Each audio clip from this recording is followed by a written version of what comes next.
Du haut de ses 93 mètres, elle veille sur Bruxelles par tous les temps, même aujourd'hui avec un ciel si gris que le canal s'est perdu.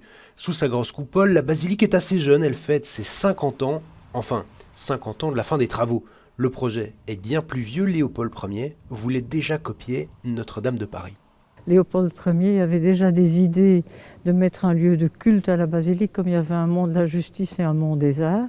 Et en fait, c'est son fils qui a exécuté les travaux.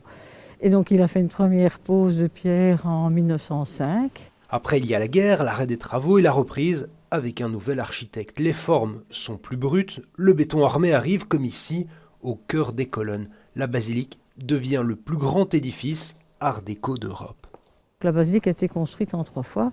Et la dernière chose qui a été mise, c'est la coupole en 1969. Elle pèse près de 44 000 tonnes. Et je dis toujours aux Français, c'est 5 fois le poids de la Tour Eiffel.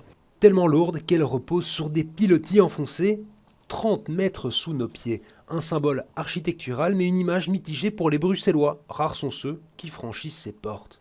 Jusqu'avant le Covid, nous avions 32 000 visiteurs par an, dont 80% d'étrangers.